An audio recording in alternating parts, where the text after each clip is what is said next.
Hey guys, welcome back to my channel. இன்னைக்கு வீடியோவில் என்ன பார்க்க போகிறீங்க அப்படின்னா, தூத்துக்குடியில் இருக்கிற சதுரகிரி உழவார பணிக்குழு அப்படிங்கிற ஒரு ட்ரஸ்ட்லேருந்து கொஞ்சம் பேர் சேர்ந்து திருநெல்வேலியில் போய் அங்கே உச்சிஷ்ட கணபதி கோவில் அப்படிங்கிற ஒரு பிள்ளையார் கோவிலில் போய் உழவார பணி செய்கிறதுக்காக போயிருந்தோம். 2 days அங்கே பணி செஞ்சோம். இந்த வீடியோவில் ஃபர்ஸ்ட் டே தான் பார்க்க போகிறீங்க. மார்னிங் கொஞ்சம் சீக்கிரமாக போய் ஒர்க் பண்ணணுங்கிறதுக்காக முந்தின நாள் நைட்டே அங்கே போய் ரீச் ஆகிட்டோம். வந்தவங்க எல்லாருமே ஸ்டே பண்ணணுங்கிறதுக்காக சங்கீத சபா அப்படிங்கிற ஒரு மண்டபம் பிடிச்சிருந்தாங்க. அண்ட் அதுவுமே ரொம்பவே கொஞ்சம் ஸ்பேஷியஸாக தான் இருந்தது. ஃப்ரண்ட் சைடில் பெரிய ஹால் அண்ட் பேக் சைடில் ஒரு பெரிய கிச்சன் இருந்தது. சமையல் பண்ணுறதுக்கு தேவையான திங்ஸ் எல்லாத்தையுமே ஒரு குட்டியானையில் ஏற்றி தூத்துக்குடியிலேருந்து இங்கே கொண்டு வந்துட்டாங்க. சமையல் பண்ணுறதுக்கான திங்ஸ்ன்னு மட்டும் இல்லை, நாளைக்கு நாங்கள் ஒர்க் பண்ணுறதுக்கு தேவையான திங்ஸ் எல்லாமே இதிலே கொண்டு வந்துட்டாங்க. இப்போ வந்த குட்டியானையிலேருந்து ஒரு திங்ஸாக எடுத்து உள்ளே வச்சாச்சு. ஹால் கொஞ்சம் டஸ்ட்டாக இருந்தனால நல்லா க்ளீன் பண்ணிவிட்டு போர்வையெல்லாம் விரித்து படுத்தாச்சு. நாளைக்கு மார்னிங்கே சாப்பாடு ரெடி பண்ணணுங்கிறதுக்காக அந்த வெஜிடபிள்ஸ் கட் பண்ணுற ஒர்க்லாம் போயிட்டு இருந்தது. ஸோ ரொம்ப நேரம் அதை பண்ணிகிட்டு இருந்தாங்க. மார்னிங் எந்திரிச்ச உடனே ஃபர்ஸ்ட்டாக காஃபி குடிச்சாச்சு. சரி, ஒரு சைடு வந்து பார்த்தா ஃபுல்லாக வெஜிடபிள்ஸ் கட் பண்ணிட்டு இருந்தாங்க, இன்னொரு சைடில் இட்லி சட்னிலாம் ரெடி பண்ணிட்டு இருந்தாங்க பிரேக்ஃபாஸ்ட்டுக்காக. ஃபர்ஸ்ட் டேயில் என்னென்னலாம் ஒர்க் பண்ண போகிறோம் அப்படின்னு சொல்லி அவங்க மீட்டிங் போட்டு சொன்னதுக்கப்புறமா எல்லாருமே சாப்பிட வந்துட்டோம். இன்னைக்கான மார்னிங் பிரேக்ஃபாஸ்ட் என்னென்னா வடை, அல்வா, இட்லி, சாம்பார், சட்னி எல்லாமே நல்லா சாப்பிட்டாச்சு. சூப்பராக இருந்தது. தென் சின்னதுரை அன்கோலேருந்து நமக்கு இந்த கேப்மே ஸ்பான்சர் பண்ணியிருந்தாங்க. ஸோ அதையும் போட்டுட்டு பயங்கரமாக வெயில் அடிக்கும்ல, ஸோ அதனால இது ரொம்ப மஸ்ட்டு. ஸோ அதை போட்டுட்டு நாங்களும் வேனில் ஏறி நாங்கள் அந்த கோவிலுக்கு கிளம்பிட்டோம். கொஞ்ச நேரத்துலேயே கோவிலுக்கு வந்து ரீச் ஆகிட்டோம். இந்த வீடியோவில் இந்த கோவில் பற்றின ஃபுல் டீட்டெயில் இன்ஃபர்மேஷன் அண்ட் நாங்கள் அங்கே என்னென்னலாம் பணி செஞ்சோம் அப்படிங்கிறதான் பார்க்க போகிறீங்க. ஸோ வீடியோவை ஸ்கிப் பண்ணாமல் பாருங்கள். நம்ம சேனலுக்கு புதுசாக இருந்தீங்க அப்படின்னா மறக்காமல் லைக் அண்ட் சப்ஸ்கிரைப் பண்ணிக்கோங்க.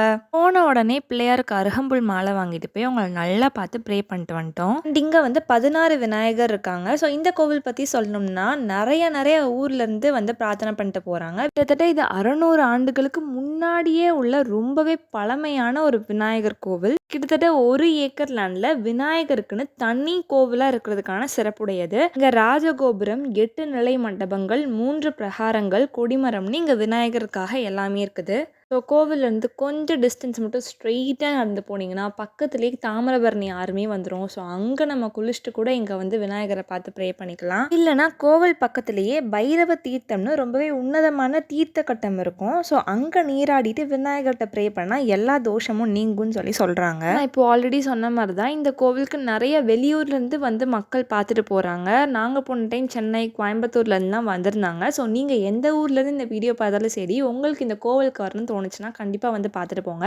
ரொம்பவே முக்கியமாக நம்ம எல்லா கோவில்லையுமே விநாயகர் வந்து தனியாக இருந்து தான் பார்த்துருப்போம். ஏன்னா இந்த கோவிலில் மட்டும் விநாயகர் பக்கத்தில் ஒரு சாமி இருந்து பார்த்தேன். என்னடா விநாயகருக்கு மேரேஜ் ஆகிட்டா அப்படின்னு தான் நான் நினச்சேன். அவங்க யார் அப்படிங்கிறத நான் நெக்ஸ்ட் வீடியோவில் டீட்டெயில்டாக சொல்கிறேன். அவங்களோட வரலாறு ஃபுல்லாகவே சொல்கிறேன். ஸோ சப்ஸ்கிரைப் பண்ணி வச்சுக்கோங்க. அந்த சாமியுமே நல்லா பார்த்து ப்ரே பண்ணிவிட்டு கோவிலை சுற்றி கும்பிடலாமேன்னு வந்து பார்த்தோம். ஸோ அப்போ தான் அங்கே ஒர்க்குக்கு எல்லாமே அரேஞ்ச் பண்ணிகிட்டு இருந்தாங்க. லைக் அந்த மேலே ஸ்டெப்ஸ் போடுறது எல்லாமே அவங்க அரேஞ்ச் பண்ணி வச்சுருந்தாங்க.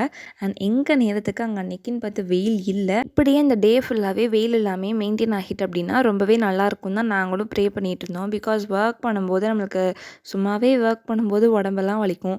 இதில் வெயிலும் இருந்தது அப்படின்னா ரொம்பவே கஷ்டமாக இருக்குமே நினச்சோம். அண்ட் கோவில் பார்த்திங்கன்னா ரொம்பவே பீஸ்ஃபுல்லான ஒரு பிளேஸு. ஃபுல்லாக மரங்கள் நிறையா சுற்றி இருந்தது. ரொம்பவே அமைதியான ஒரு இடமா இருந்தது. நாங்கள் எல்லாருமே ப்ரே பண்ணி முடிச்சுட்டு நாங்கள் ஒர்க் பண்ணுறதுக்கு ரெடி ஆகிட்டோம். நாங்கள் எதுக்காக இங்கே பணி செய்ய வந்திருக்கோம்னா, மழை டைமில் வந்து இந்த கோவிலுக்குள்ளே ஃபுல்லாகவே தண்ணி வர ஸ்டார்ட் ஆகிடுது. ஸோ அங்கே கார்னர்லேருந்து தான் தண்ணி வருதுன்னு சொன்னாங்க. ஸோ அதனால தான் மேலே இருந்த ஓடு எல்லாமே சேஞ்ச் பண்ணிவிட்டு நாங்கள் புதுசாக ஓடு ரீப்ளேஸ் பண்ணலான்னு சொல்லிட்டு வந்திருக்கோம். ஸோ இதில் வந்து 4000 ஓடு இருக்குது. ஆல்ரெடி அங்கே பதிச்சிருந்த இந்த ஓட்டெல்லாம் குத்தி எடுத்துட்டு இந்த 4000 ஓடை வந்து அதில் பதிக்கணும். இது 2 days கம்ப்ளீட் பண்ண முடியுமான்னு தெரியல. மேபி அதில் வந்து சிமெண்ட் தரையாக இருக்குது, ஓடு மட்டும் பதிக்கணும்னா கூட கொஞ்சம் ஓரளவுக்கு பதிச்சிடலாம். பட் இதை குத்தி எடுத்துகிட்டு பதிக்கணுங்கிறது வந்து சாத்தியமாக 2 நாளுங்கிறது தெரியலை. மேலேருந்து அவங்க வந்து உடச்சி இந்த மாதிரி கொடுத்துருவாங்க. ஸோ ஒரு ஆள்கிட்டையாக பாஸ் பண்ணி இந்த லாஸ்ட்டில் போய் ஃபுல் லோடையும் போட்டு வச்சிடணும். ஸோ இதுதான் எங்களுக்கு ஒர்க்கு. அண்ட் எனக்கு பார்த்திங்கன்னா இதுதான் ஃபர்ஸ்ட் டைம். இது எனக்கு ரொம்பவே ஒரு நியூ எக்ஸ்பீரியன்ஸாக ரொம்ப டிஃப்ரெண்ட்டாக இருந்துச்சு. இப்போவுமே தம்பியும் அப்பாவும் தான் இந்த மாதிரி பணி செய்கிறதுக்கெலாம் போவாங்க. என்னை கூட்டு போனது கிடையாது, நானும் வந்தது கிடையாது. பட் இந்த டைம் அவங்களால வர முடியாதனால நான் இங்கே வந்துட்டேன். அண்ட் அன்னைக்குன்னு பார்த்து ஒர்க்குமே கொஞ்சம் ஜாஸ்தியாக தான் இருந்தது. இது எப்படி நார்மல் பீப்புள் எல்லாத்துக்குமே இந்த மாதிரி ஒர்க் செய்ய தெரியும் நீங்கள் கேட்கலாம். பட் இதில் வந்து பாதி பேர் வந்து இந்த கட்டட வேலைக்கு போகிறவங்க. ஸோ அதனால அவங்க இந்த மாதிரியான ஒர்க் எல்லாமே பார்த்துப்பாங்க. ஸோ எனக்குலாம் அதை பற்றி ஒன்றுமே தெரியாது. ரோட குத்தி எடுக்கிறதோ இல்லை வந்து சிமெண்ட் போட்டு பதிக்கிறது எல்லாமே தெரிஞ்சவங்க மட்டும் தான் பண்ண முடியும். அவங்களுக்கு ஹெல்ப் பண்ணுற மாதிரி இருக்கிற சின்ன சின்ன ஒர்க்ஸ் எல்லாமே எல்லாருமே பண்ணலாம். ஃபர்ஸ்ட்லாம் எனக்கு பயங்கரமாக ஹேண்ட் பெயினாக இருந்தது. அப்புறம் போக போக பழகிடுச்சு. இத்தனைக்கும் நான் எம்டி சிமெண்ட் தட்டை தான் நான் மாறி மாறி கொடுத்துட்டு இருந்தேன். பட் அதுவே எனக்கு பயங்கர ஹேண்ட் பெயினாக இருந்தது. அண்ட் கரெக்ட் டைமுக்கு டீ காஃபின்னு எல்லாமே கரெக்டாக வந்துடும். நமக்கு அதை பற்றி எந்த ஒரு பிரச்சனையுமே கிடையாது. இந்த மாதிரி பணி செய்யும்போது தான் இந்த ஒர்க் வந்து எவ்வளோ கஷ்டமாக இருக்கும்னு தெரிஞ்சது. அதாவது கஷ்டப்படுவாங்கன்னு தெரியும். பட் நம்ம அதை எக்ஸ்பீரியன்ஸ் பண்ணி பார்த்தா தானே அது எவ்வளோ கஷ்டமாக இருக்குன்னு நமக்கு கிளியராக தெரியும். வீட்லேயே அவ்வளோவா ஒர்க் எல்லாம் பார்க்க மாட்டேன். எல்லாமே குட்டி குட்டி ஒர்க் மட்டும் தான் பார்ப்பேன். ஸோ அங்கே போய் எப்படிடா நம்ம வேலை பார்க்க போகிறோம் அப்படின்னு நினச்சிட்டே தான் போனேன். பட் ஸ்டார்டிங்கில் எனக்கு ரொம்ப பாடி பெயினாக இருந்தது. அவ்வளோ கஷ்டம். ஏன்னா புதுசாக இருக்கும்போது ரொம்பவே கஷ்டமாக இருந்தது. நாங்கள் நிறைய பேர் வயசானவங்க தான் வந்திருந்தாங்க. அவங்கள பார்த்து எனக்கு ரொம்பவே ஷாக்காக இருந்தது. எப்படிடா இந்த ஏஜில் இவ்வளோ ஒர்க் பண்ணுறாங்கன்ட்டு. என்னோட வயசுக்கே என்னால் ஒரு தூக்கி கூட வைக்க முடியலை. பட் அவங்க அவ்வளோ வேலை பார்க்காங்க. அவ்வளோ சீக்கிரமாக அவங்க டயர்டுமே ஆக மாட்டாங்க. நான்லாம் டக்கு டக்குன்னு சோர்ந்து போய் உட்காந்துருவேன். என் கையை பார்த்தீங்கன்னா அன்றைக்கி தான் எனக்கே ஃபீல் ஆச்சு. என் வாழ்க்கையிலே நான் இன்றைக்கி தான் பயங்கரமாக வேலை பார்த்துருக்கேங்கிற மாதிரி. அண்ட் நமக்கு வந்து கொஞ்ச நேரத்தில் ஜூஸுமே கொடுத்துட்டாங்க. திரும்ப ஜூஸை குடிச்சிட்டு back to the farm work போயிட்டோம். ஸோ இந்த மாதிரி தான் மார்னிங் ஃபுல்லாகவே இவ்வளோ கல் எடுத்து போட்டிருக்கோம். அங்கே உங்களுக்கு தெரியும். ஸோ அவ்வளோ கல் போட்டு கம்ப்ளீட் பண்ணியிருக்கோம். தென் சாப்பாடு வரதுக்கு கொஞ்சம் லேட் ஆச்சு. அண்ட் ஊர்லேருந்து வந்ததில் கொஞ்சம் பேர் மட்டும் சாப்பாடுக்கு ரெடி பண்ணணும்னு சொல்லிட்டு அந்த மடத்துலேயே ஸ்டே பண்ணிட்டாங்க. ஸோ அவங்க தான் சாப்பாடு எல்லாமே ப்ரிப்பேர் பண்ணி இங்கே ஆட்டோவில் கொடுத்து விட்டாங்க. உங்களுக்கு இங்கே ஃபுல்லாகவே இந்த மாதிரி ஒர்க் அப்படின்னா உங்களுக்கு ஃபுல்லாகவே சமையல் பண்ணுற ஒர்க்கு ரெண்டுமே கிட்டத்தட்ட கஷ்டம்தான். பிகாஸ் அவ்வளோ பேருக்குமே சமைக்கணும். அன்னைக்கு என்ன ஸ்பெஷல் அப்படின்னா சாம்பார், 2 வெரைட்டி ஆஃப் கூட்டு அண்ட் ஊறுகாய். சரியான காற்றடிச்சது. ஸோ அப்பளம்லாம் பாதி பேருக்கு பறந்து போயிட்டு நான் வெஜிடபிள் அவ்வளோவா சாப்பிடாதனால என் பிளேட்டில் வெஜிடபிள்ஸ் இல்லை. ஃபைனலாக இந்த பாயாசம் அண்ட் கடலை மிட்டாய் கொடுத்தாங்க. ஸோ எல்லாருமே வயிறு நிறையா நல்லா சாப்பிட்டோம். அப்புறம் என்ன அவ்வளோ நேரம் ஒர்க் பண்ணியிருக்கோம், ரெஸ்ட் வேணும்ல. ஸோ எல்லாருமே ஒரு 1/2 hour கிட்ட ரெஸ்ட் எடுத்தோம். சொல்ல மறந்துட்டு இவங்க எல்லாருமே தூத்துக்குடியிலேருந்து வந்தவங்க மட்டும் கிடையாது. வேடநத்தம் அப்படிங்கிற ஒரு வில்லேஜ்லேருந்தும் நிறைய பேர் ஒரு வேன் பிடிச்சி வந்திருந்தாங்க. முக்கியமாக இவ்வளோ வேலை பார்த்தது எல்லாத்துக்குமே காசு கொடுப்பாங்களான்னு கேட்டால் அது எதுவுமே கிடையாது. இது எங்களுடைய மன திருப்திக்காக நாங்கள் கோவிலில் போய் ஒர்க் பண்ணுறோம். அண்ட் நிறைய பேர் வந்து ஸ்பான்சர்னே பண்ணுவாங்க. இங்கே நாங்கள் சாப்பிட்றதுலேருந்து இந்த கேப் கொடுத்தது, ஓடு கொடுத்தது எல்லாமே அவங்க ஸ்பான்சர் பண்ணுறது தான். ஸோ நமக்கு இங்கே ஒர்க் வந்து ஃபுல் அண்ட் ஃபுல் நம்ம பண்ணி செய்கிறது மட்டும்தான்.